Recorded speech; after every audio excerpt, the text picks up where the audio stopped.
T'es-tu déjà imaginé ce que ça ferait de vivre presque 1000 ans? C'est assez de temps pour explorer tous les mystères de la nature, accumuler une sagesse infinie et être témoin du déroulement de toute l'histoire sous tes propres yeux. Ce n'est pas de la science-fiction, c'est la véritable réalité des premiers hommes. Ce sont les êtres créés directement par Dieu. Selon la Bible, Adam a vécu 930 ans, tandis que Mathusalem a atteint 969 ans. Une civilisation entière a émergé sous cette longue vie qui semble aujourd'hui impossible. Mais pourquoi donc? En effet, un grand changement s'est produit. Dans la Genèse 6.3, on peut lire l'une des déclarations les plus mystérieuses de Dieu. Alors le Seigneur dit : « Je ne permettrai plus à l'homme de vivre longtemps, car il n'était qu'un simple mortel. C'est pourquoi, à partir de maintenant, l'homme ne vivra pas plus de 120 ans. » Et cette décision a définitivement changé le cours de la vie humaine. Mais pourquoi Dieu a-t-il fait cela? Que s'est-il passé et qu'est-ce qui a poussé le Créateur à changer lui-même la limite de notre existence? Dans cette vidéo, nous allons examiner le secret derrière cette décision de Dieu. Et pourquoi a-t-il fixé un nouveau destin pour l'humanité? Mais avant de continuer, n'oubliez pas d'aimer et de vous abonner à notre chaîne. Cela aide beaucoup pour nous, les créateurs de contenu. Merci beaucoup et maintenant, commençons. Quand nous pensons à Adam, nous l'imaginons souvent comme un homme primitif, innocent et semblant marcher dans un monde nouveau. Mais selon les Écritures, c'est loin de la vérité. Adam a été directement façonné par Dieu, créé avec un esprit parfait et des capacités bien supérieures à celles de n'importe quel génie ayant jamais vécu. Ce n'était pas un homme des cavernes. Il était le premier scientifique, le fondement du savoir qu'il transmettrait plus tard aux générations futures. Pendant les 930 ans de sa vie, il avait suffisamment de temps pour étudier, comprendre et organiser toutes les parties de la création. Des choses que nous ne pouvons pas atteindre dans la courte durée de notre propre vie. Selon la Bible, Dieu a amené tous les animaux à Adam pour qu'il leur donne un nom. Mais selon la signification hébraïque, nommer va au-delà du simple fait d'attribuer une étiquette. Cela signifie aussi comprendre la véritable nature de chacun. En d'autres termes, Adam a été le premier à étudier la vie, le premier à classifier les espèces et le premier à découvrir le dessein de la nature créée par Dieu. Chaque plante, chaque animal, chaque élément du monde, tout était devenu un livre ouvert à son esprit, et sa sagesse s'est encore approfondie lorsque la première procédure génétique de l'histoire a eu lieu, la création d'Ève à partir de sa côte. À son réveil, il a déclaré « Voici l'os de mes os, la chair de ma chair ». Ce n'est pas seulement une déclaration romantique, mais aussi une leçon sur la similitude de la chair et du sang de l'homme. Au fil des siècles, Adam a transmis son savoir à ses descendants et a vécu assez longtemps pour voir 8 générations. Et à chaque génération, il partageait sa profonde sagesse sur la nature, la longévité et les lois de Dieu. Ce qu'il disait, c'est que c'était comme ouvrir le livre secret de la création, et ce savoir ne cessait de croître. Ceci a fondé la première civilisation, une culture dotée d'une science et d'une technologie peut-être plus avancée que ce que nous imaginons aujourd'hui. Quand Adam est décédé à l'âge de 930 ans, ce n'est pas seulement un homme qui a disparu, mais une bibliothèque vivante qui a été définitivement perdue pour le monde. Mais les graines de sagesse qu'il a laissées ont continué à germer parmi ses descendants, jusqu'à ce qu'émerge une civilisation puissante, une super civilisation qui s'est développée entre Adam et Noé. Un monde régi par la longévité, une sagesse profonde et la présence directe de Dieu.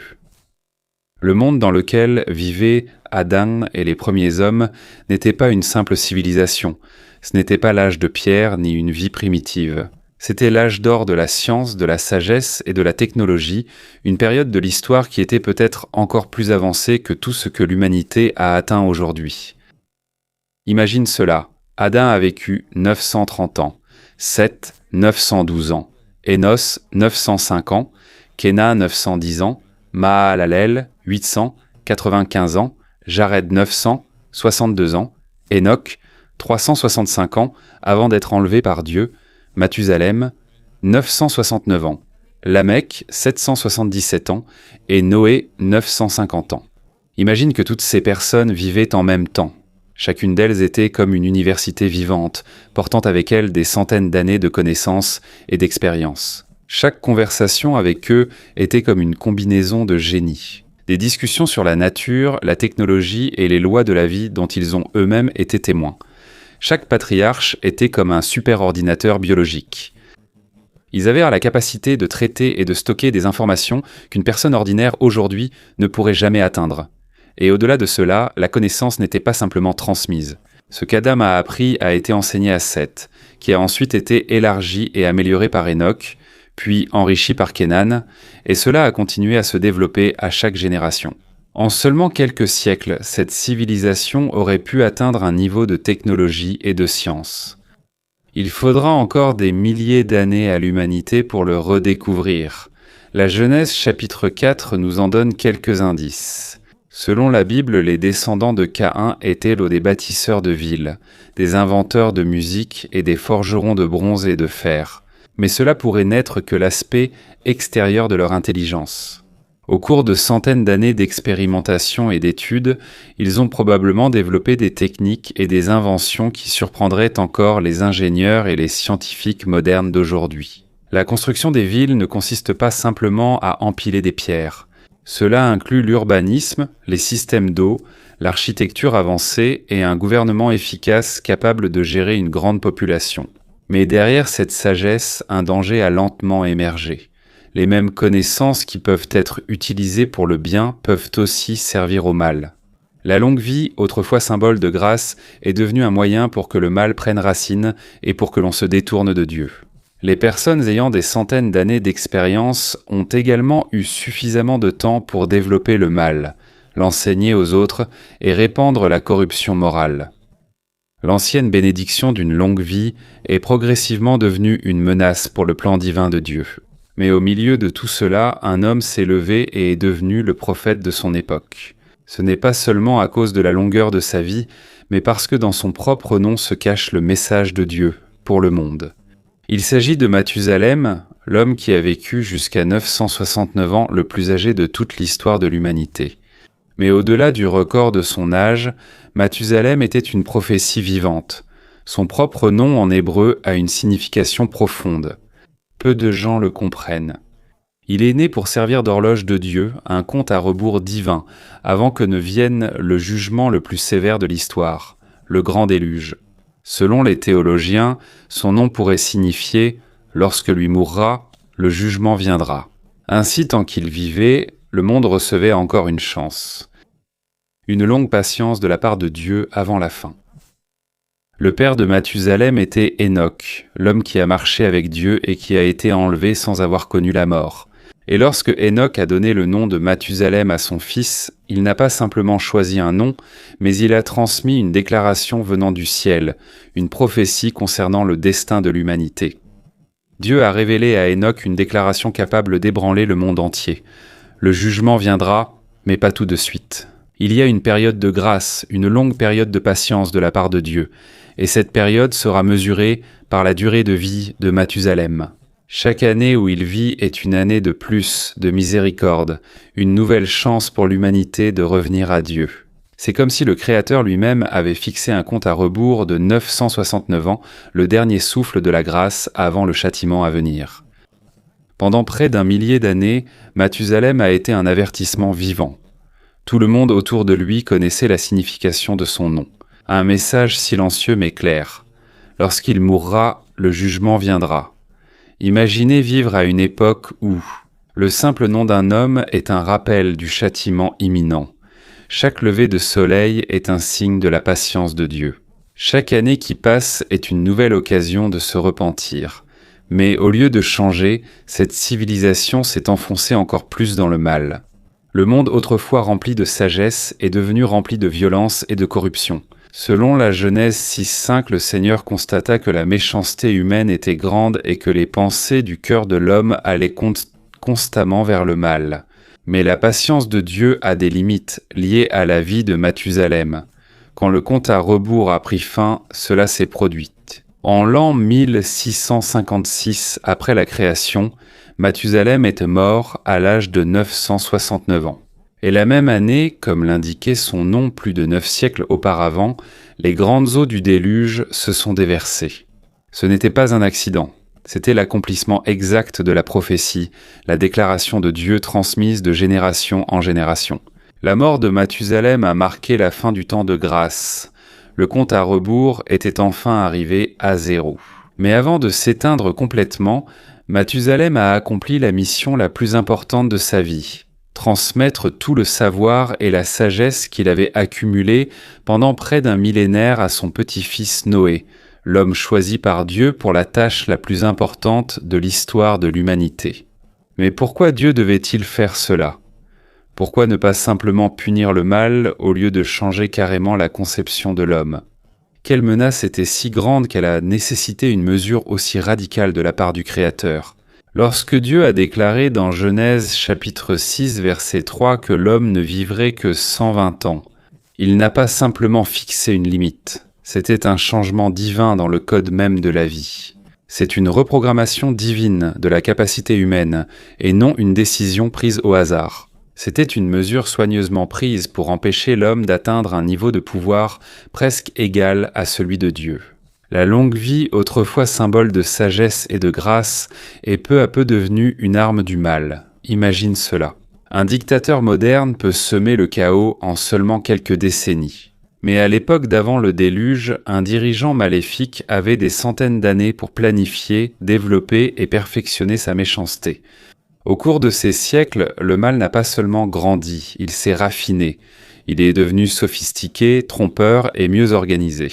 Un virus silencieux qui s'est répandu dans les sociétés, jusqu'à ce que le monde entier soit rempli de violence. Les dirigeants corrompus ont établi des dynasties obscures qui ont duré des siècles et détruit la moralité de toute la civilisation. La longue vie, autrefois considérée comme une bénédiction, est devenue une malédiction car elle a donné le temps au mal de s'enraciner dans le cœur de l'homme. Mais au-delà de la violence, le véritable problème est la résistance au pouvoir de Dieu. Malgré cela, la civilisation antédiluvienne, avant le déluge, avait atteint un niveau de sagesse et de technologie qui menaçait presque l'équilibre du monde entier. Au cours de centaines d'années d'expérimentation et d'études, il est possible qu'ils aient un temps développé des mécanismes capables de modifier les lois mêmes de la nature créée par Dieu. C'était l'époque de la connaissance sans sagesse, de la science sans crainte de Dieu, et de la technologie sans moralité. Toute la société a commencé à croire qu'elle était légale, voire supérieure au Créateur. Une répétition du péché d'Adam et Ève, mais cette fois-ci aggravée des milliers de fois. Et ainsi, lorsque Dieu a déclaré que l'homme ne vivrait que 120 ans, ce n'était pas une simple punition.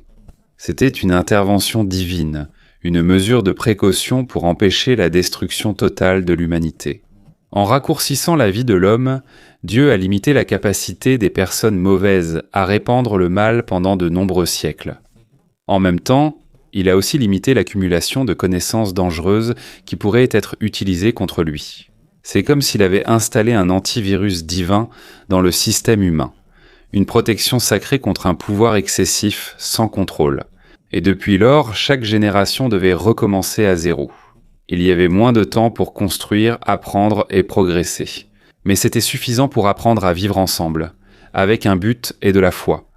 Cependant, ce changement dans la race humaine ne s'est pas produit soudainement.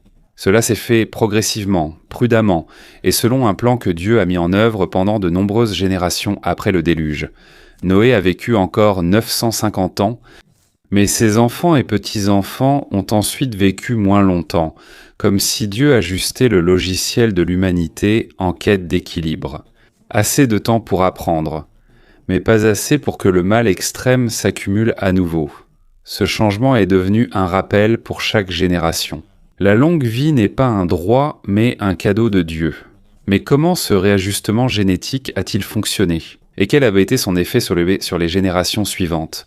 Le grand déluge n'était pas seulement un jugement, c'était le plus grand réajustement génétique de l'histoire de l'humanité.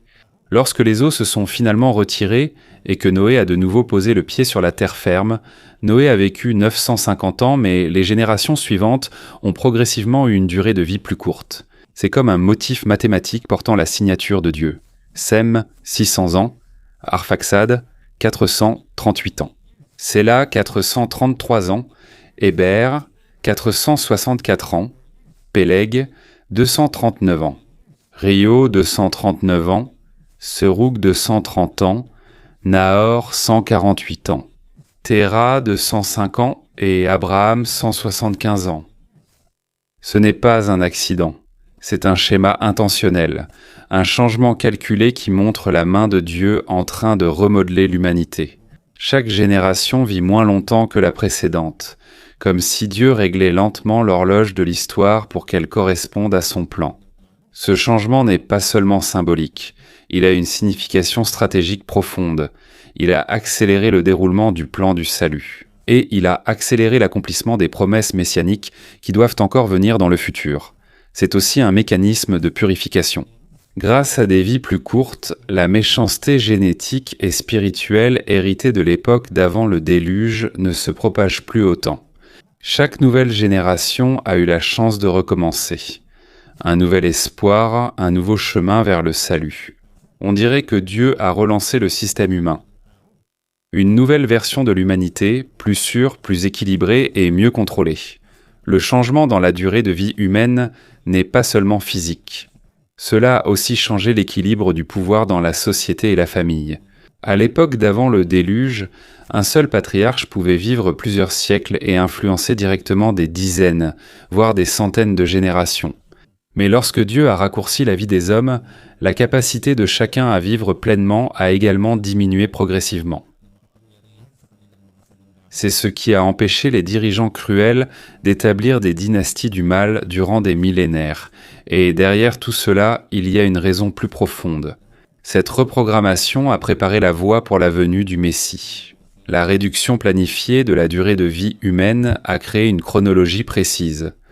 On dirait que Dieu a synchronisé l'horloge de l'humanité avec les prophéties sur le Christ. En raison du rythme plus rapide de chaque génération, les promesses faites à Abraham, Isaac et Jacob se sont accomplies au bon moment, et la lignée qui mènerait à la naissance du Fils de Dieu s'est progressivement formée. Mais le dessein de Dieu va encore plus loin que cela. Il existe un schéma caché, un code divin inscrit dans la généalogie même, ou la lignée du Messie. La liste des noms dans Matthieu 1 n'est pas simplement un registre des ancêtres. Chaque nom, chaque relation entre père et fils possède une logique surnaturelle qui révèle le dessein précis et invisible de Dieu guidant chaque génération. Le monde est silencieusement préparé pour le moment précis du salut. Matthieu a organisé la généalogie du Christ en 3 groupes de 14 générations. D'Abraham à David, de David jusqu'à la déportation à Babylone et de là jusqu'à Jésus. Derrière cela, il y a un agencement numérique soigneux qui pointe directement vers l'identité du Messie. Le nombre 14 n'a pas été choisi au hasard. En hébreu, le nom de David a une valeur numérique de 14, ce qui relie toute la généalogie au roi le plus célèbre d'Israël. Chaque génération a ainsi un lien symbolique avec David, et plus encore avec le Christ comme héritier. Ce n'est pas uniquement de la numérologie. Les 3 groupes de 14 générations représentent la complétude divine ou l'accomplissement parfait selon le dessein de Dieu. Les 3 chiffres, symboles de sainteté et de perfection, sont multipliés pour obtenir 42, un nombre répété dans les prophéties apocalyptiques comme signe du temps fixé par Dieu. Chaque génération dans cette lignée a traversé la guerre, la peste, l'exil et les catastrophes, mais le sang messianique est resté vivant. Si l'on considère la possibilité qu'une seule lignée familiale ait survécu sans interruption pendant 2000 ans malgré toutes les tragédies, cela serait impossible sans la main de Dieu. Plus étonnant encore, Matthieu a délibérément omis certains rois de Juda dans la généalogie, Achazia, Joas, Amatsia et Joachim. Ce n'est ni une erreur ni un oubli, mais le dessein délibéré de Dieu. Parce que ces lignées portaient des malédictions venant de la maison d'Achab et du mariage d'Athalie, fille de Jézabel. De cette manière, Dieu a purifié la lignée de David comme une édition génétique sacrée, afin de s'assurer que la lignée qui mènerait au Messie resterait pure. Et malgré des catastrophes comme l'exil à Babylone, la généalogie de David n'a pas disparu. Alors que la plupart des familles d'Israël ont perdu leurs archives et leur identité, la lignée de David, celle qui mènerait à Joseph et Marie, est restée intacte, portant le registre le plus important de l'histoire.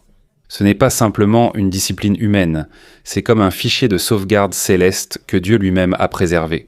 C'est une preuve que même au milieu de la destruction du monde, son plan n'est jamais interrompu. Et la partie la plus étonnante de tout cela, c'est la façon dont le code de Dieu est directement lié à la voie qu'il a fixée. Et la vie de l'homme est limitée à 20 ans. En raccourcissant la durée de vie de manière précise, il a créé le rythme parfait pour 42 générations, le flux exact qui mènera à l'accomplissement des prophéties au moment opportun. Si les patriarches avaient en vécu 900 ans, il y aurait eu trop peu de générations. Et si c'était seulement 30 ou 40 ans, il y en aurait eu trop. Ainsi, entre 70 et 120 ans, Dieu a soigneusement calibré l'horloge de l'homme. Un minuteur génétique qui mènera à l'étape la plus importante de l'histoire, la naissance du Messie.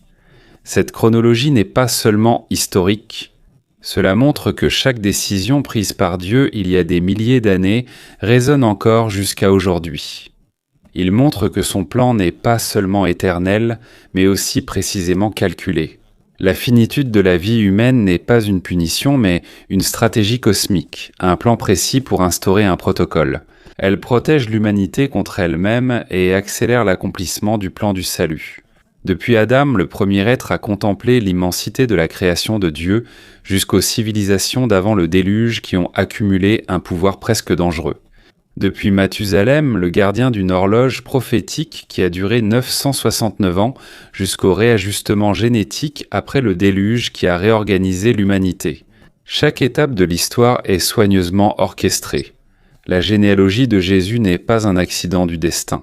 Cela fait partie d'un plan organisé par Dieu pendant des milliers d'années, où chaque génération, chaque naissance, chaque décision est soigneusement alignée avec le destin du salut. Et maintenant, nous qui vivons sous la période fixée de 120 ans, nous avons un temps court mais très important pour accomplir le dessein de Dieu dans notre vie. Chaque jour est un cadeau du ciel, chaque année une occasion unique d'aligner nos pas sur le plan du Créateur. La même sagesse qui a raccourci la vie de l'homme pour protéger le monde nous a aussi donné suffisamment de temps pour le connaître, accepter le salut en Christ et laisser un héritage de foi aux générations futures. Ainsi, même si ta vie est plus courte que celle des anciens patriarches, elle est exactement de la durée dont tu as besoin pour accomplir le plan de Dieu pour toi. Le plan qu'il a établi avant même la création du monde, la limite de 120 ans, n'est pas une punition mais un instrument de grâce. Une mesure soigneuse du temps pour que tu puisses connaître le Créateur, accepter le salut et accomplir ton destin. Chaque lever de soleil est un cadeau de Dieu.